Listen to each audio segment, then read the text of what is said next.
नमस्कार। अपना कहानी कॉर्नर में आपका बहुत बहुत स्वागत है। मैं हूं अरुण शेखर। आपके लिए मैं कहानियां लेकर आता हूं, ऐसी कहानियां जो आपके ज़िंदगी में कुछ नया जोड़ती हैं, ज़िंदगी में नए रंग भरती हैं और हमें कुछ न कुछ सिखाती हैं। तो चलिए, आज एक कहानी लेकर आया हूं, लियो टॉल्स्टॉय की एक चिंगारी घर को जला देती है। लियो टॉल्स्टॉय दुनिया के महान लेखकों में गिने जाते हैं। इसका अनुवाद किया है प्रेमचंद ने। तो चलिए कहानी का आरंभ करते हैं। अगर आपको कहानी अच्छी लगती है तो कृपा करके इसे लाइक कीजिए, कमेंट कीजिए और चैनल को सब्सक्राइब कीजिएगा, अपना कहानी कॉर्नर को। कहानी आरंभ करते हैं। एक समय एक गांव में रहीम खान नामक एक मालदार किसान रहता था। उसके 3 पुत्र थे, सब युवा और काम करने में चतुर। सबसे बड़े लड़के का ब्याह हो गया था, मझला ब्याहने को था, छोटा कुंवारा था। रहीम की स्त्री और बहू चतुर और सुशील थी। घर के सभी प्राणी अपना अपना काम करते थे। केवल रहीम का बूढ़ा बाप दमे के रोग से पीड़ित होने के कारण कुछ कामकाज नहीं करता था। 7 वर्षों से वो केवल खाट पर पड़ा रहता था। रहीम के पास 3 बैल, 1 गाय, 1 बछड़ा, 15 भेड़ें थी। स्त्रियां खेती के काम में सहायता करती थी। अनाज बहुत पैदा हो जाता था। रहीम और उसके बाल बच्चे बड़े आराम से रहते। अगर पड़ोसी करीम के लंगड़े पुत्र कादिर के साथ इनका ऐसा झगड़ा न छिड़ गया होता जिससे सुख चैन जाता रहा। जब तक बूढ़ा करीम जीता रहा और रहीम का पिता घर का प्रबंध करता रहा, कोई झगड़ा नहीं हुआ। वो बड़े प्रेम भाव से, जैसे कि पड़ोसियों में होना चाहिए, एक दूसरे की सहायता करते रहे। लड़कों का घरों में संभालना था कि सब कुछ बदल गया। अब सुनिए कि झगड़ा किस बात पर छिड़ा। रहीम की बहू ने कुछ मुर्गियां पाल रखी थी। एक मुर्गी नित्य पशुशाला में जाकर अंडा दिया करती थी।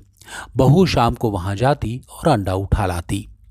एक दिन देवगति से वह मुर्गी बालकों से डरकर पड़ोसी के आंगन में चली गई और वहां अंडा दे आई।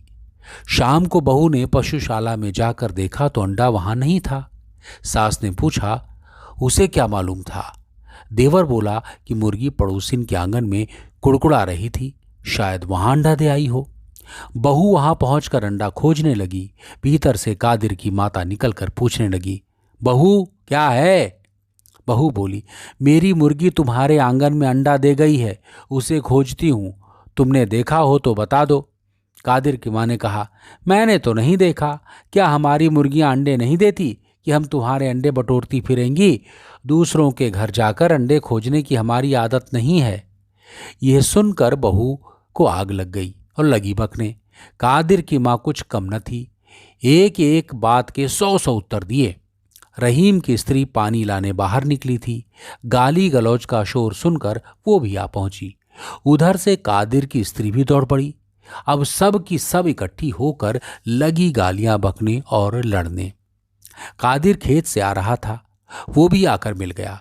इतने में रहीम भी वहां आ पहुंचा। पूरा महाभारत हो गया। अब दोनों गुत गए।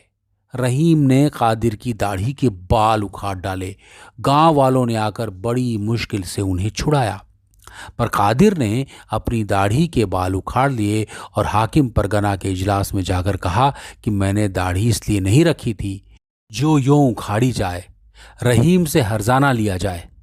पर रहीम के बूढ़े पिता ने उसे समझाया, बेटा, ऐसी तुच्छ बात पर लड़ाई करना मूर्खता नहीं तो क्या है? जरा विचार तो करो, सारा बखेड़ा सिर्फ एक अंडे से फैला है। कौन जाने, शायद किसी बालक ने उठा लिया हो। और फिर अंडा था कितने का? परमात्मा सबका पालन पोषण करता है। पड़ोसी यदि गाली भी दे तो क्या गाली के बदले गाली देकर उसकी आत्मा को मलिन करना उचित है? कभी नहीं। खैर, अब जो होना था वो हो गया, उसे मिटाना उचित है, बढ़ाना ठीक नहीं है। क्रोध पाप का मूल है। अब याद रखो, लड़ाई बढ़ाने से तुम्हारी ही हानि होगी।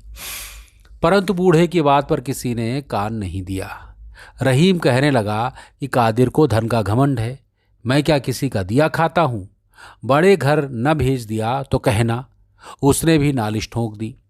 यह मुकदमा चल ही रहा था कि कादिर की गाड़ी की एक कील खो गई। उसके परिवार वालों ने रहीम के बड़े लड़के पर चोरी की नालिश कर दी। अब कोई दिन ऐसा न जाता था कि लड़ाई न हो। बड़ों को देखकर बालक भी आपस में लड़ने लगे। जब कभी वस्त्र धोने के लिए स्त्रियां नदी पर इकट्ठी होती थी तो सिवाय लड़ाई के कुछ काम न करती थी। पहले पहल तो गाली गलौज पर ही बस हो जाती थी, पर अब ये एक दूसरे का माल चुराने लगे। जीना दुर्लभ हो गया। न्याय चुकाते चुकाते वहाँ के कर्मचारी थक गए। कभी कादिर रहीम को कैद करा देता, कभी वो उसको बंदी खाने भिजवा देता। कुत्तों की भांति जितना ही लड़ते थे उतना ही क्रोध बढ़ता था। 6 वर्ष तक यही हाल रहा। बूढ़े ने बहुतेरा सिर पटका कि लड़कों क्या करते हो, बदला लेना छोड़ दो, बैर भाव त्याग कर अपना काम करो। दूसरों को कष्ट देने से तुम्हारी ही हानि होगी। परंतु किसी के कान पर जूं तक न रेंगती थी। 7वें वर्ष गांव में किसी के घर विवाह था। स्त्री पुरुष जमा थे। बातें करते करते रहीम की बहू ने कादिर पर घोड़ा चुराने का दोष लगाया। वो आग हो गया। उठकर बहू को ऐसा मुक्का मारा कि वो 7 दिन चारपाई पर पड़ी रही। वो उस समय गर्भवती थी। रहीम बड़ा प्रसन्न हुआ कि अब काम बन गया। गर्भवती स्त्री को मारने के अपराध में इसे बंदी खाना न भिजवाया तो मेरा नाम रहीम ही नहीं। झट जाकर नालिश कर दी। तहकीकात होने पर मालूम हुआ कि बहू को कोई बड़ी चोट नहीं आई है। मुकदमा खारिज हो गया। रहीम कब चुप रहने वाला था। ऊपर की कचहरी में गया और मुंशी को घूस देकर कादिर को 20 कोड़े मारने का हुक्म लिखवा दिया।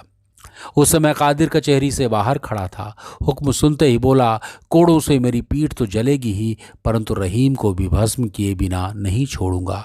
रहीम तुरंत अदालत में गया और बोला, हुजूर, कादिर मेरा घर जलाने की धमकी देता है। कई आदमी गवाह हैं। हाकिम ने कादिर को बुलाकर पूछा कि क्या बात है। कादिर बोला, साहब सब झूठ है, मैंने कोई धमकी नहीं दी। आप हाकिम हैं, जो चाहे सो करें, पर क्या न्याय इसी को कहते हैं, सच्चा मारा जाए और झूठा चैन करे। कादिर की सूरत देखकर हाकिम को निश्चय हो गया कि अवश्य रहीम को कोई न कोई कष्ट देगा। उसने कादिर को समझाते हुए कहा, देखो भाई, बुद्धि से काम लो। भला कादिर गर्भवती स्त्री को मारना क्या ठीक था? ये तो ईश्वर की बड़ी कृपा हुई कि चोट नहीं आई, नहीं तो क्या जाने क्या हो जाता। तुम विनय करके रहीम से अपना अपराध क्षमा करा लो, मैं हुक्म बदल डालूंगा। मुंशी बोले, दफा 117 के अनुसार हुक्म नहीं बदला जा सकता। हाकिम बोले, चुप रहो। परमात्मा को शांति प्रिय है, उसकी आज्ञा पालन करना सबका मुख्य धर्म है। कादिर बोला, हुजूर, मेरी अवस्था 50 वर्ष की है। मेरे एक ब्याहा हुआ पुत्र भी है। आज तक मैंने कभी कोड़े नहीं खाए। मैं और उससे क्षमा कभी नहीं मांग सकता, वो भी मुझे याद करेगा। ये कहकर कादिर बाहर चला गया। कचहरी गांव से 7 मील पर थी। रहीम को घर पहुंचते पहुंचते अंधेरा हो गया। उस समय घर में कोई न था, सब बाहर गए हुए थे। रहीम भीतर जाकर बैठ गया और विचार करने लगा। कोड़े लगने का हुक्म सुनकर कादिर का मुख कैसा उतर गया था। बेचारा दीवार की ओर मुंह करके रोने लगा था। हम और वो कितने दिन तक एक साथ खेले थे। मुझे उस पर इतना क्रोध नहीं करना चाहिए था। मुझे यदि कोड़े मारने का हुक्म सुनाया जाता तो मेरी क्या दशा होती। इस पर उसे कादिर पर दया आई। इतने में बूढ़े पिता ने आकर पूछा, कादिर को क्या दंड मिला? रहीम बोला, 20 कोड़े। बूढ़ा बोला, बुरा हुआ बेटा, तुम अच्छा नहीं करते। इन बातों में कादिर की उतनी ही हानि होगी जितनी तुम्हारी। भला मैं ये पूछता हूँ कि कादिर पर कोड़े पड़ने से तुम्हें क्या लाभ होगा? रहीम बोला, वो फिर ऐसा काम नहीं करेगा। बूढ़ा बोला, क्या नहीं करेगा? उसने तुमसे बढ़कर कौन सा बुरा काम किया है? रहीम बोला, वाह वाह, आप विचार करें कि उसने मुझे कितना कष्ट दिया है। स्त्री मरने से बची है, अब घर जलाने की धमकी देता है, तो क्या मैं उसका जस गाऊं? बूढ़ा बोला, बेटा, मैं घर में पड़ा रहता हूँ, तुम सर्वत्र घूमते हो, इसलिए तुम मुझे मूर्ख समझते हो। लेकिन द्रोह ने तुम्हें अंधा बना दिया है। दूसरों के दोष तुम्हारे नेत्रों के सामने हैं, अपने दोष पीठ पीछे हैं। भला मैं पूछता हूँ, कादिर ने क्या किया? एक के करने से भी कभी लड़ाई हुआ करती है? कभी नहीं। 2 बिना लड़ाई हो नहीं सकती। यदि तुम शांत स्वभाव के होते, लड़ाई कैसे होती? भला जवाब तो दो।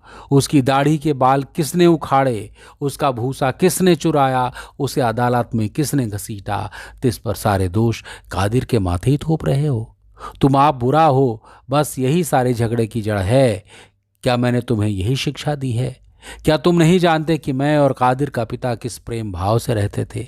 यदि किसी के घर में अन्न चुक जाता था तो एक दूसरे से उधार लेकर काम चलता था। यदि कोई किसी और काम में लगा रहता था तो दूसरा उसके पशु चरा लाता था। एक को किसी वस्तु की ज़रूरत होती थी तो दूसरा तुरंत दे देता था। न कोई लड़ाई थी, न कोई झगड़ा। प्रेम प्रीतिपूर्वक जीवन व्यतीत करता था। और अब तो तुमने महाभारत बना रखा है। क्या इसी का नाम जीवन है? हैं? हाय हाय, ये तुम क्या पाप कर्म कर रहे हो? तुम घर के स्वामी हो, यमराज के सामने तुम्हें उत्तर देना होगा। बालकों और स्त्रियों को तुम क्या शिक्षा दे रहे हो? हैं? गाली बकना और ताने देना। कल तारावती पड़ोसिन धनदेवी को गालियां दे रही थी। उसकी माता पास बैठी सुन रही थी। क्या यही भलमनसी है? क्या गाली का बदला गाली होना चाहिए? नहीं बेटा, नहीं। महापुरुषों का वचन है कि कोई तुम्हें गाली दे तो सह लो, वो स्वयं पछताएगा। यदि कोई तुम्हारे गाल पर एक चपत मारे तो दूसरा गाल उसके सामने कर दो। वो लज्जित और नम्र होकर तुम्हारा भक्त हो जाएगा। अभिमान ही सब दुख का कारण है। तुम चुप क्यों हो गए? क्या मैं झूठ कहता हूं? रहीम चुप रह गया, कुछ नहीं बोला। बूढ़ा बोला, महात्माओं का वाक्य क्या असत्य है? कभी नहीं। उसका एक एक अक्षर पत्थर की लकीर है। अच्छा, अब तुम अपने इस जीवन पर विचार करो। जब से ये महाभारत आरंभ हुआ है, तुम सुखी हो अथवा दुखी? जरा हिसाब तो लगाओ कि इन मुकदमों, वकीलों और जाने आने में कितना रुपया खर्च हो चुका है। हैं? देखो, तुम्हारे पुत्र कैसे सुंदर और बलवान हैं, लेकिन तुम्हारी आमदनी घटती जा रही है। क्यों? तुम्हारी मूर्खता से। तुम्हें चाहिए कि लड़कों सहित खेती का काम करो, पर तुम तो लड़ाई का भूत सवार है तुम्हारे ऊपर। वो चैन से नहीं बैठने देता। पिछले साल जई क्यों नहीं होगी? इसलिए कि समय पर नहीं बोई गई। मुकदमे चलाओ कि जई बो। बेटा, अपना काम करो, खेतीबाड़ी को संभालो। यदि कोई कष्ट दे तो उसे क्षमा करो। परमात्मा इसी से प्रसन्न रहता है।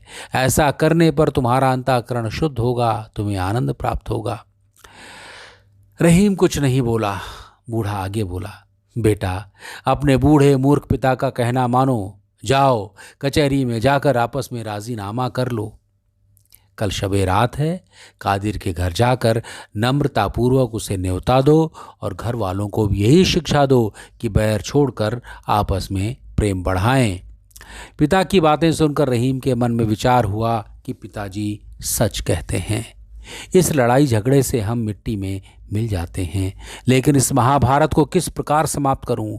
बूढ़ा उसके मन की बात जानकर बोला, बेटा, मैं तुम्हारे मन की बात जान गया। लज्जा त्याग कर कादिर से मित्रता कर लो। फैलने से पहले ही चिंगारी को बुझा देना उचित है। फैल जाने पर फिर कुछ नहीं बनता। बूढ़ा कुछ और कहना चाहता था कि स्त्रियां कोलाहल करती हुई भीतर आ गईं। उन्होंने कादिर के दंड का हाल सुन लिया था। हाल में पड़ोसिन से लड़ाई करके आई थी। आकर कहने लगी कि कादिर ये भय दिखाता है कि मैंने घूस देकर हाकिम को अपनी ओर फेर लिया है। रहीम का सारा हाल लिखकर महाराज की सेवा में भेजने के लिए विनय पत्र तैयार किया है। देखो क्या मज़ा चखाता हूँ। आधी जायदाद न छीन ली तो बात ही क्या है। ये सुनना था कि रहीम के चित्त में फिर से आग दहक उठी। आषाढ़ी बोने की ऋतु थी, करने को बहुत काम था। रहीम भूसैल में गया और पशुओं को भूसा डालकर कुछ काम करने लगा। इस समय वो पिता की बातें और कादिर के साथ लड़ाई सब कुछ भूला हुआ था। रात को घर में आकर आराम करना ही चाहता था कि पास से शब्द सुनाई दिया, वो दुष्ट वध करने ही योग्य है, जी कर क्या करेगा। इन शब्दों ने रहीम को पागल बना दिया। वो चुपचाप खड़ा कादिर को गालियां सुनाता रहा। जब वो चुप हो गया तो घर में चला गया। भीतर आकर देखा कि बहू ताक रही है, स्त्री भोजन बना रही है, बड़ा लड़का दूध गर्म कर रहा है, मंझला झाड़ू लगा रहा है, छोटा भैंस चराने बाहर जाने को तैयार है। सुख की ये सब सामग्री थी, परंतु पड़ोसी के साथ लड़ाई का दुख सहा न जाता था। वो जला भुना भीतर आया। उसके कान में पड़ोसी के शब्द गूंज रहे थे। उसने सबसे लड़ना आरंभ किया। इतने में छोटा लड़का भैंस चराने बाहर जाने लगा। रहीम भी उसके साथ बाहर चला गया। लड़का तो चल दिया, वो अकेला रह गया। रहीम मन में सोचने लगा, कादिर बड़ा दुष्ट है। हवा चल रही है, ऐसा न हो कि पीछे से आकर मकान में आग लगाकर भाग जाए। क्या अच्छा हो कि जब वो आग लगाने आए तब उसे मैं पकड़ लूं। बस फिर कभी नहीं बच सकता। अवश्य उसे बंदी खाने जाना पड़ेगा। ये विचार करके वो गली में पहुंच गया। सामने उसे कोई चीज़ हिलती दिखाई दी। पहले तो वो समझा कि कादिर है, पर वहां कुछ न था। चारों ओर सन्नाटा था। थोड़ी दूर जाकर देखता क्या है कि पशुशाला के पास एक मनुष्य जलता हुआ फूस का पुतला हाथ में लिए खड़ा है। ध्यान से देखने पर मालूम हुआ कि कादिर है। फिर क्या था, जोर से दौड़ा कि उसे जाकर पकड़ ले। रहीम अभी वहां पहुंचने ही न पाया था कि छप्पर में आग लगी। उजाला होने पर कादिर प्रत्यक्ष दिखाई देने लगा। रहीम बाज की तरह झपटा, लेकिन कादिर उसकी आहट पाकर चंपत हो गया। रहीम उसके पीछे दौड़ा। उसके कुर्ते का पल्ला हाथ में आया ही था कि छुड़ाकर फिर भागा। रहीम धड़ाम से पृथ्वी पर गिर पड़ा। उठकर फिर दौड़ा। इतने में कादिर अपने घर पहुंच गया। रहीम वहां जाकर उसे पकड़ना चाहता था कि उसने ऐसा लठ मारा कि रहीम चक्कर खाकर बेसुध होकर धरती पर गिर पड़ा। सुध आने पर उसने देखा कि कादिर वहां नहीं है। फिर कर देखता है कि पशुशाला का छप्पर जल रहा है। ज्वाला प्रचंड हो रही है और लपटें निकल रही हैं। रहीम सिर पीट कर पुकारने लगा, भाइयों ये क्या हुआ? हाय मेरा सत्यानाश हो गया। चिल्लाते चिल्लाते उसका कंठ बैठ गया। वो दौड़ना चाहता था, परंतु उसकी टांगें लड़खड़ा गई। वो धम से धरती पर गिर पड़ा। फिर उठा। घर के पास पहुंचते पहुंचते आग चारों ओर फैल गई। अब क्या बन सकता है? भय से पड़ोसी भी अपना असबाब बाहर फेंकने लगे। वायु के वेग से कादिर के घर में भी आग जा लगी। यहाँ तक कि आधा गांव जलकर राख का ढेर हो गया। रहीम और कादिर दोनों का कुछ न बचा। मुर्गियाँ, हल, गाड़ी, पशु, वस्त्र, अन्न, भूसा आदि सब कुछ स्वाहा हो गया। इतना अच्छा हुआ कि किसी की जान नहीं गई। आग रात भर जलती रही। वो कुछ असबाब उठाने भीतर गया, परंतु ज्वाला ऐसी प्रचंड थी कि जा न सका। उसके कपड़े और दाढ़ी के बाल झुलस गए। प्रातःकाल गांव के चौधरी का बेटा उसके पास आया और बोला, रहीम तुम्हारे पिता की दशा अच्छी नहीं है, वो तुम्हें बुला रहे हैं। रहीम तो पागल हो रहा था। बोला, कौन पिताजी? चौधरी का बेटा बोला, तुम्हारे पिता। इसी आग ने उनका काम तमाम कर दिया है। हम उन्हें यहाँ से उठाकर अपने घर ले गए थे। अब वो बच नहीं सकते। चलो अंतिम भेंट कर लो। रहीम उसके साथ हो लिया। वहाँ पहुँचने पर चौधरी ने बूढ़े को खबर दी कि रहीम आ गया है। बूढ़े ने रहीम को अपने निकट बुलाकर कहा, बेटा मैंने तुमसे क्या कहा था?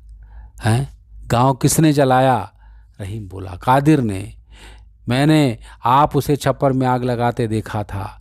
यदि मैं उसी समय उसे पकड़ कर पूले को पैरों तले मल देता तो आग कभी न लगती। बूढ़ा बोला, रहीम मेरा अंत समय आ गया है। तुमको भी एक दिन अवश्य मरना है, पर सच बतलाओ कि दोष किसका है? रहीम चुप हो गया। बूढ़ा बोला, बताओ, कुछ बोलो तो। फिर ये सब किसकी करतूत है? किसका दोष है? रहीम आंखों में आंसू भरकर बोला, मेरा। पिताजी क्षमा कीजिए, मैं खुदा और आप दोनों का अपराधी हूँ। बूढ़ा बोला, रहीम बोला, हाँ पिताजी। बूढ़ा बोला, जानते हो अब क्या करना उचित है? रहीम बोला, मैं क्या जानूं, मेरा तो अब इस गांव में रहना कठिन है। बूढ़ा बोला, यदि तुम परमेश्वर की आज्ञा मानोगे तो तुम्हें कोई कष्ट नहीं होगा। देखो याद रखो, अब किसी से न कहना कि आग किसने लगाई थी। जो पुरुष किसी का एक दोष क्षमा करता है, परमात्मा उसके 2 दोष क्षमा करता है। ये कहकर खुदा को याद करते हुए बूढ़े ने प्राण त्याग दिए। रहीम का क्रोध शांत हो गया। उसने किसी को न बतलाया कि आग किसने लगाई थी। पहले पहल तो कादिर डरता रहा कि रहीम के चुप रह जाने में भी कोई भेद है। फिर कुछ दिनों पीछे उसे विश्वास हो गया कि रहीम के चित्त में अब कोई बैरभाव नहीं रहा। बस फिर क्या था, प्रेम में शत्रु भी मित्र हो जाते हैं। वे पास पास घर बनाकर पड़ोसियों की भांति रहने लगे। रहीम अपने पिता का उपदेश कभी न भूलता था, फैलने से पहले ही चिंगारी को बुझा देना उचित है। अब यदि कोई कष्ट देता तो बदला लेने की इच्छा नहीं रखता। यदि कोई उसे गाली देता तो सहन करके वो ये उपदेश करता कि कुवचन बोलना अच्छा नहीं है। अपने घर के प्राणियों को भी वो यही उपदेश दिया करता। पहले की अपेक्षा अब उसका जीवन बड़े आनंदपूर्वक कटने लगा। तो ये थी कहानी विश्व प्रसिद्ध लेखक लियो टॉल्स्टॉय की। इसका अनुवाद किया था मुंशी प्रेमचंद ने। कहानी कैसी लगी कमेंट करके बताइए और कहानी को लाइक कीजिए और चैनल को सब्सक्राइब कीजिए। अब आज बस इतना ही। फिर मुलाकात होगी किसी नई कहानी के साथ। तब तक अपना ख्याल रखिए। नमस्कार।